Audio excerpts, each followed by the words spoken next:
Thanks, James, for such a great story. Well, there are film festivals all over the world. Who knew there was one on Salt Spring Island? Be sure you can enjoy it this spring, and then you don't have to go to Sundance or any of the other big cities necessarily.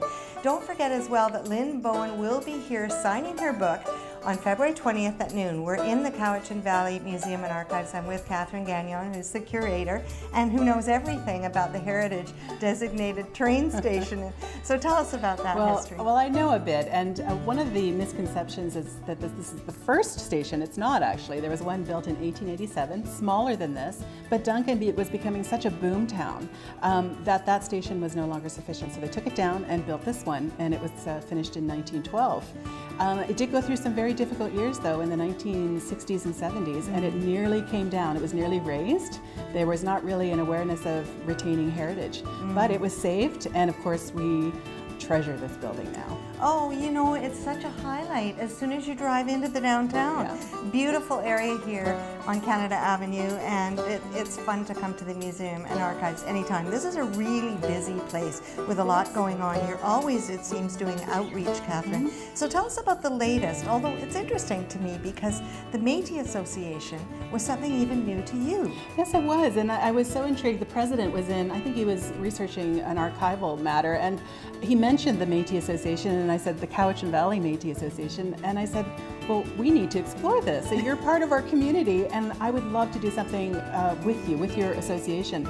So that was in about 2011, and then we had a meeting in I think November 2012, and that really got the ball rolling. And I talked to elders and people in the community, and we talked about artifacts and the potential then later for school programming. So it's really snowballed nicely since then, and I'm just really excited about this program that we've got coming up. So it's an educational program to involve Susan LaGrove. Now, a lot of people on Vancouver Island know Susan LaGrove as the ambassador for the Hudson's Bay Company. Right. She worked for the Hudson's Bay Company for many years. And so how do you and Susan work together to bring this program to school children? Well, Susan has established such an amazing rapport with the Métis community, across Canada, and mostly Western Canada, but she has done a lot of workshops on capotes, and when she does one of her workshops, which is a special kind of coat made of a Hudson's Bay blanket, she offers this incredible background and history.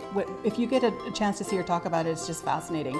So Susan and I have worked on other projects over the years, and with this one, because of her connections in the community, it was just a nice fit, and Susan is excellent with people and children.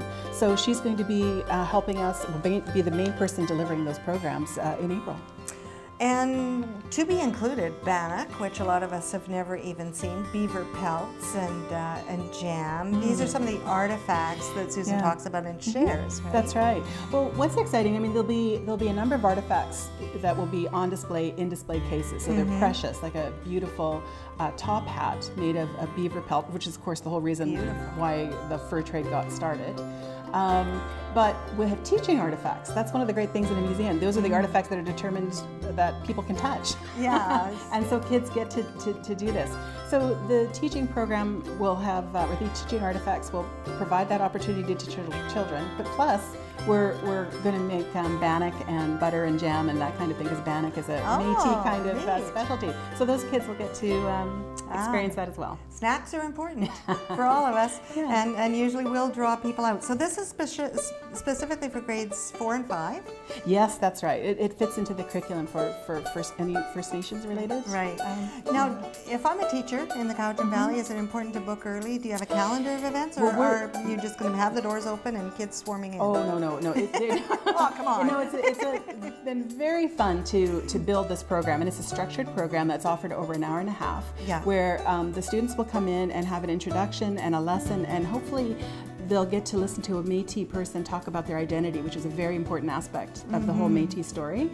Then we'll go into the gallery where we'll have a combination of artifacts and teaching artifacts, and the children will have a lot of hands-on learning there. And then we're going to come back here and do an activity with materials supplied by Hudson's Bay Blankets.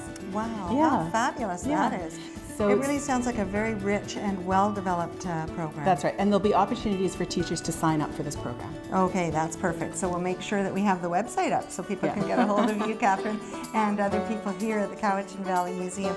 Well, we're going to take a bit of a brief break, and coming up, Go for Gold. Well, it's the time of the Olympics, and we're all, or many of us, are really excited about how well Canada is doing.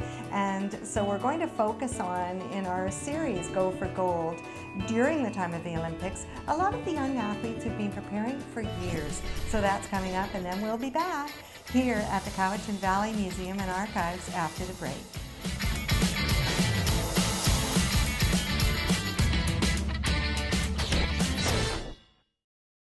As we've mentioned earlier, there's always a lot going on here at the Cowichan Valley Museum and Archives. Really, it's a great opportunity to discover more about the area and the people. And I think one of the most exciting is learning about the elders of this region.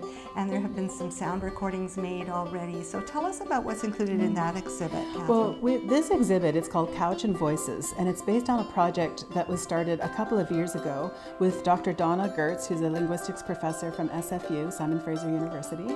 And she has been working with elders here for about 40 years now, collecting stories. She was in the museum in 2008 when I had a lot of First Nations images up, and she saw them as an excellent resource from which elders could tell stories. And what was really nice is that it was mutually beneficial as well, because we had these great photographs and not a lot of information, and there were elders who could identify people in it or who maybe were there at the event.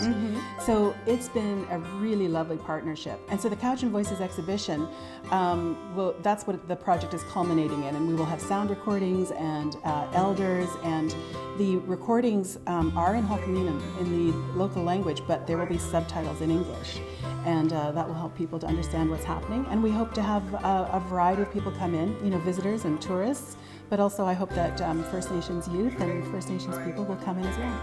And just so people know, I've had a sneak peek of some of the recordings already. There are subtitles, because how else will we understand in our language what's being said?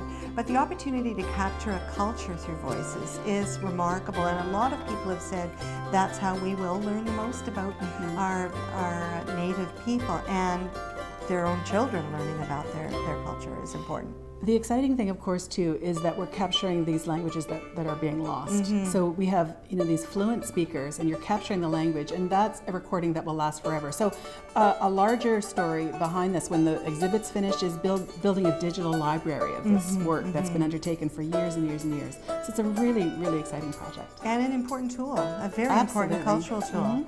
Thank you, Catherine. It's always great to spend time with you. And we have just a moment left, because I really want to talk to you about your love of history. And we meet a lot of younger people in our work, you and me as well, who some of them are very interested in history. What's exciting, as far as you're concerned, about curating and working in a museum?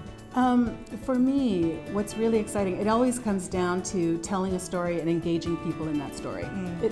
Why else are we here? You can have nice artifacts, you can have a beautiful collection, but unless you're speaking to the community and the community appreciates what you're doing, then why are we here? And so that's what we strive to do in the programming that we do and the exhibits that we do and anything we publish. It's all about creating something that the community will enjoy and that will help them. And just so people know, there are some new exhibits in town, outside of these walls. Some great depiction of early history in terms of the Chinese community that I've seen, and others as well. Do you want to say just a quick word? Yes, well, I was delighted when the BIA, the Downtown Business Improvement Association, contacted me.